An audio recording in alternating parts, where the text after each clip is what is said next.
Hello and welcome to Shelby Township Parks and Recreation in the News. I'm Joe Youngblood. With us today we have Mike Adams, Sports Coordinator, Shelby Township Parks and Rec. Mike, let's start off the show here with our baseball season. We're here right into full swing. Yes, we have some beautiful baseball fields here in Shelby Township. And first off, I'd like to start with registration numbers. The highest we've had in over 5 years. And what do you attribute that to, Mike? I think a couple things. I still haven't figured totally out yet, but I think the response we're getting is from a lot of kids who played travel ball, where maybe they weren't happy with traveling so much and the days of play, as we know that the schedule can be rather tedious when you play travel ball. You have lots of games during the week, where ours is kind of a set schedule. We have a big influx of those kids coming back to our league. Maybe to keep their weekends open, I'm not sure, but it seems to be working out for them, and our numbers are up by about 25%. That's amazing, because a year or two ago, it's all the talk was about going to travel ball and fed ball. But I think you're exactly right. It's our league's getting more competitive. They're seeing you're not playing 35 games all over the place. You have your set schedule, and plus the competition's getting better all the time. Yeah, and I also think with that expansion that fed ball did have a few years ago, I think there's been a saturation of field availability. Sure. And I'm sure we'll talk about it in a minute, but we have been improving and expanding our fields, and our fields are just great fields to play on. I think the kids are starting to see that, and I guess sometimes when you're saturated, you don't have all the fields to pick from. Lombardo and Ford Field are just great fields to play at. Yeah, they really are. And Mike, on that note, talking about nice fields we have here, go to Lombardo Park. I've talked to some travel organizations, and they have said it's the nicest complex in Southeast Michigan for youth baseball. For sure, and we've made some great improvements this year. We've expanded the infield, so now we can house longer base distances and mounds. We've put the red clay on the fields. And as well as Ford Central Park, we've put outfield fencing on the other fields that we didn't have outfield fencing before. It really dresses it up. So all 5 fields have home run fences on. Yeah, and the kids love that. We know that from playing baseball, a huge difference. It is, and the kids love it. Some of the older kids have a chance to actually hit a home run now, over the fence home run, and of course kids love that. So. And there's nothing better, is there, than hitting a home run in baseball, right? No, and we've also done that to Whispering Woods Park now. We have outfield fence there, and done some field improvements on that, as well as even the little T-ball fields at Woodall. We put new infield mix on there, and so all of our 20 or 21 fields we have pretty much seen an improvement this year. Wonderful. So baseball in full swing.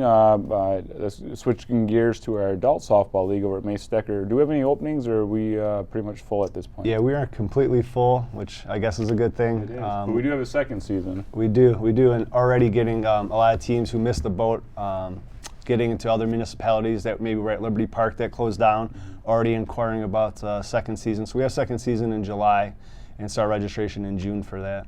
Good. Senior softball, Mondays and Wednesdays, playing at Ford Field, May Stecker, 10 o'clock. We have close to 20 teams in that league.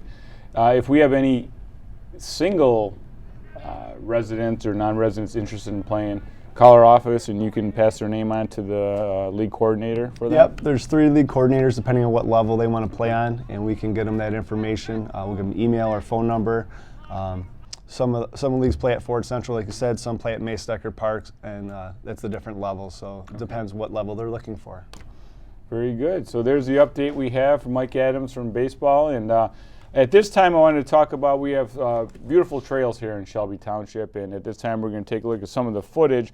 But I just wanted to give everyone an update where we stand. We have the Iron Bell Trail that comes right here through Shelby Township. So Iron Bell Trail is Iron Mountain to Belle Isle. So that's the grandiose plan for having this trail.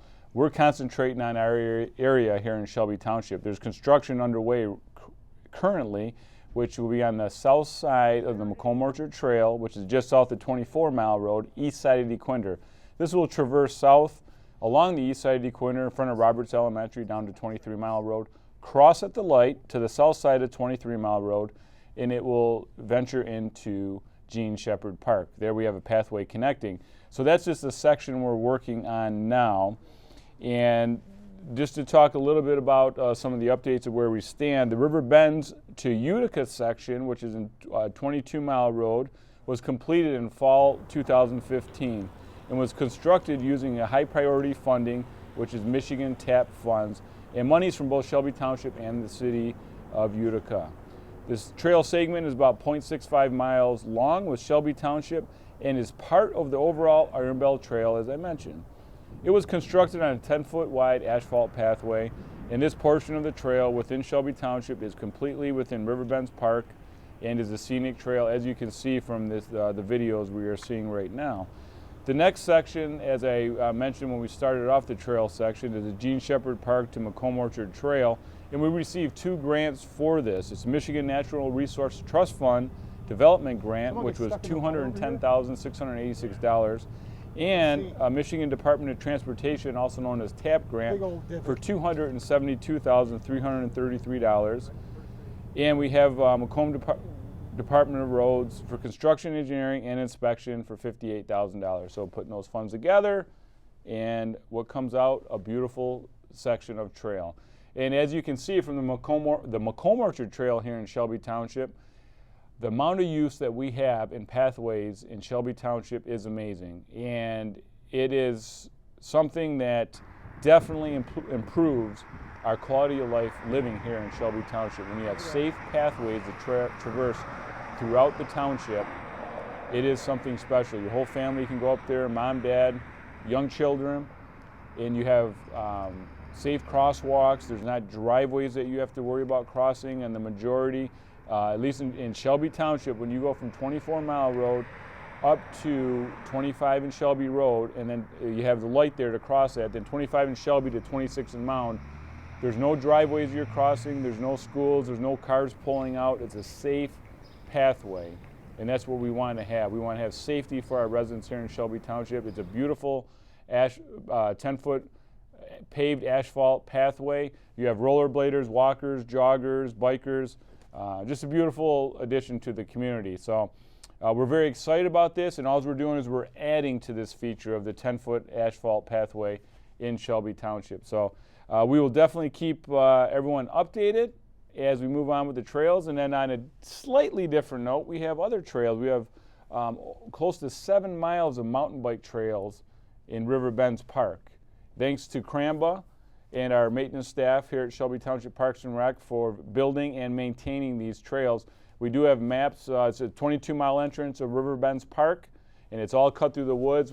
Not only is it for mountain bikers, we have walkers and joggers and bird watchers that use this pathway as well. Beautiful design trail system, and let's take a look from the mountain bike trail so you can get an idea here of how beautiful the trail is.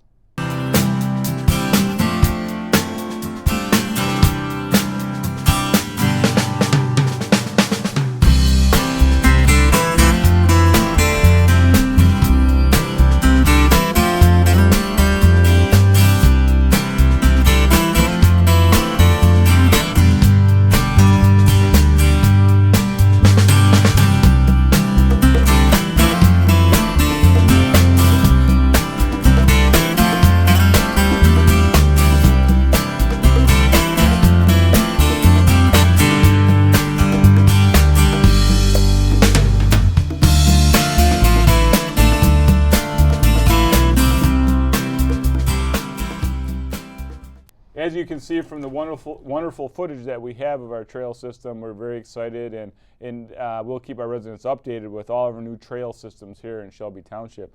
Mike, we're going through some of the activities in the News Worth Knowing, the Shelby Township newsletter, and we have another newsletter coming up. This comes out 3 times a year. So when should our residents expect the new newsletter? The new and exciting summer newsletter will be mailed out around May 17th or May 18th, and that is a big one that covers through October. So that's a lot of summer activities. So you want to hold on to it. You want to hold on to it. It's also online too. If someone accidentally throws it away, online. Same day the newsletter comes out. Perfect. It's online. You can register online. You can find that information online. Everything will be on there. And like we mentioned earlier, if anyone missed out on the spring opportunities, we have adult softball that's going to be in there. We have soccer, t-ball, and our summer baseball is going to be in there as well. Very good. A lot of talk about that, summer baseball. Mike and I mentioned this before, but it is kind of unique in the state of Michigan. Baseball does start very early, and as we all know, remember being a kid, how much your hands sting when it's 38 degrees and possibly some flurries, and you get jammed by a fastball in batting practice. So if you want to avoid that, sign up for the second season summer ball. You'll be playing in 75, 80 degree weather here in Michigan, and you get to enjoy the beautiful fields here in Shelby Township. So, Mike, another great show. Thank you so much. Sure. For all you do. Keep up the good work. Thank you. And please remember, here at Shelby Township Parks and Rec, we create community through people, parks, and programs. Thanks for watching.